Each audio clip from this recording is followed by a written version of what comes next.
या महाराष्ट्राची परंपरा आहे की या महाराष्ट्राने सुद्धा ठाकरे कुटुंबावरती प्रेम केलं, पवार कुटुंबावरती प्रेम केलं.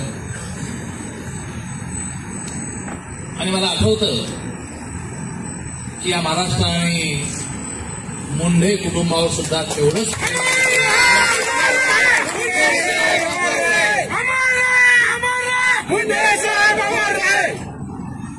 माझ्या जीवनामध्ये खरी राजकीय सुरुवात 89ला मी आमदार झालो आणि तेव्हापासून मी भाऊच्या संपर्कात, आम्ही त्याला भाऊ म्हणायचो, साहेबांना आम्ही भाऊ म्हणायचो. आणि ते तुम्हाला कदाचित तुमच्या कानावर आलंही असेल. मी एका पक्षाच्या बैठकीमध्ये बोललो, मी जरी शिवसेनेचा आहे, शिवसेनेचा आमदार आहे, तरी सर्वात जास्त मला आधार मिळतो तो मुंडे साहेबांकडून मिळतो. हे पक्षाच्या बैठकीत अत्यंत छाती ठोकपणे बोलणारा अर्जुन खोतकर पक्षप्रमुखाच्या समोर बोलणार आहोत. शेवटी या राज्यामध्ये जी माणसाची फौज कमवली मुंडे साहेबांनी, ती वेगळी आम्ही आमच्या डोळ्याने बघितलेली. मला मागच्या वेळेस मी त्याला तो प्रसंग सांगितला होता आष्टीचा. आष्टीच्या कार्यक्रमाला मी खरं तर मुंडे साहेबांच्या लोकसभेच्या प्रचारामध्ये 15 दिवस तिथं मी असायचो, न चुकता असायचो, प्रत्येक वेळी असायचो. आष्टीला एक कार्यक्रम प्रचाराचा नव्हता, पण तो दुसरा कार्यक्रम होता आमचा. आम्ही चॉपरनी आष्टीला उतरलो त्यावेळेस सकाळचे 12 दुपारचे 12 वाजले असतील. सभा प्रचंड भरलेली होती. मला असं वाटलं की आता आपण डायरेक्ट थेट सभेला जाऊ. साहेबाला कोणतरी एअरपोर्टवर उतरल्या जापूरमध्ये उतरला कोणतरी म्हटलं, साहेब आपण या गावाला जाऊन येऊ. मला म्हणून अर्जुन बसले गाडीमध्ये. बसतो आम्ही गाडीमध्ये. मग या गावातून पुन्हा दुसऱ्या गावातून तिसऱ्या गावाला. सभा तिथलं 25-30 हजार लोक सभेमध्ये. दुसरी सभा भरलेली ना. अरे तू काय काळजी करू नको, मी रात्री 8ला 9ला जरी गेलो तर तेवढेच लोक राहिली. आणि आम्ही दुपारी 12ला सभा भरलेली, रात्री जवळपास 7-8ला आम्ही तिथे गेलो असतील. 7-8ला गेल्यानंतर लोकांचा जो उत्साह होता किंवा असं वाटलं होतं की आता कोणीच लोक सापडणार नाही, पण लोकांनी पटके फेकणं सुरू केलं, लोकांनी टोप्या फेकणं सुरू केलं, शिक्क्या वाजवणं सुरू केलं. अर्थात हे सांगायचं तात्पर्य हे की मुंडे कुटुंबाच्या वाट्याला जे महाराष्ट्रातल्या लोकांचं प्रेम आलं ते आम्ही या डोळा बघितलेलं. मुंडे साहेबांवरचं प्रेम, मुंडे साहेबांच्या संदर्भातला आत्मीयता हा निश्चित आम्ही तर जोडल्या गेलो होतो तुमच्याशी, आम्ही जोडल्या गेलो आहेच तुमच्याशी.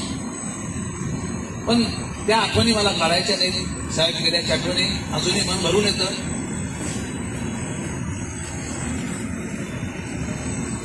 तो प्रसंग सुद्धा कधी माणसाला काढा वाटत नाही, पण तो निश्चितपणे जे आमचे शक्तीस्थळ होते मुंडे साहेबांच्या माध्यमातून आमच्या जीवनातलं एक शक्तीस्थळ आमचं गेलं. त्याचं दुःख निश्चितपणे आमच्या मनाला काय ती उणीव धरून पडू शकणार नाही. आमच्या आयुष्यामध्ये आणि आपल्या सर्वांच्या आयुष्यामध्ये ही उणीव कधीही भरून निघणार नाही, ती काढताही येणार या ठिकाणी नाही. आणि निश्चितपणे साहेबांनी तो वारसा तुमच्याकडे या ठिकाणी दिलेला आहे. तो वारसा तुम्ही या ठिकाणी सांभाळणार आहात तो वारसा. त्यामुळे ताई मोठं आव्हान आहे, मोठं नाव आहे, वारसा मोठा आहे. त्यामुळे जसा वारसा आहे तशा जबाबदाऱ्या येतात. मला खात्री माझ्या बहिणीवर, मला पूर्ण आमच्या बहिणीच्या कार्यक्षमतेची मला कल्पना आहे की निश्चितपणे संपूर्ण महाराष्ट्रामध्ये एक वेगळं स्थान आमची लहान भगिनी म्हणून निश्चितपणे निर्माण करण्याचा प्रयत्न सातत्याने आमच्या भगिनीने केलेला आहे.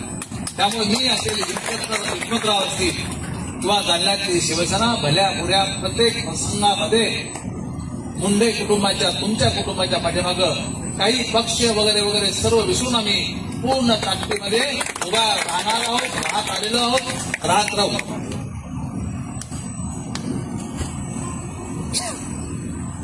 तो राहत आलेला मी पाठीमागं निश्चितपणे राहणार सुद्धा या ठिकाणी. त्यामुळे आज आमच्या परिवारामध्ये आपलं स्वागत करत असताना निश्चितपणे मी आपलं मनापासून या ठिकाणी स्वागत करतो. भाऊसाहेब तसा माझा खूप जवळचा ताकदीचा या ठिकाणी आता गणेश पण येत आहे. ताई तुम्ही गणेशला काही काम नंतर घेऊन जा, हा तिकडं काम करतो अजून उभाटामध्ये. गणेश एकदा दरवाजे बंद झाले म्हणून तुला आतमध्ये येता येणार नाही. मी आता काय एकदा दरवाजे बंद झाल्यानंतर गणेश आता येणार आणि त्याला भाऊसाहेब बोलला बरं तिकडे येऊन जा म्हणून. त्यामुळे आता बघ नानाची करून घेऊन टाकतो मी, काय चिंता करू नको. त्यामुळे निश्चितपणे संघर्ष कन्या म्हणून ताईने वेगळं अस्तित्व निर्माण केलेलं आहे. ताई दोन गोष्टी तुम्ही आता राज्याच्या कॅबिनेटमध्ये आहात. माननीय एकनाथ शिंदे साहेब आले होते त्यावेळेस मी आणि भाऊसाहेब भोगे दोघं जण कालबांडे वकील आम्ही सर्व लोक त्यांना भेटायला गेलो मुंबईला आणि भगवान बाबा आर्थिक विकास महामंडळाची मागणी आम्ही त्यांच्याकडे केली ऍज ए मुख्यमंत्री म्हणून आणि त्यांनी मुख्यमंत्री म्हणून ती मागणी मान्यही केली आणि जी आर काढणार तर आचारसंहिता लागला. तुम्ही शिंदे साहेबांशी बोलू शकता, देवेंद्रजीशी बोलू शकता. त्यांची घोषणा सुद्धा केली, त्यांनी जाहीरपणे घोषणा केली की भगवान बाबा आर्थिक विकास महामंडळ आम्ही या महामंडळामध्ये जी आर ताबडतोब काढतो, कॅबिनेटमध्ये विषय घेतो. ताई माझी आपल्याला समाज बांधवाकडून माझ्याकडून विनंती की आता हा त्या दिवशी आधी दादाही आले त्यांनी सांगितलं की करतो म्हणून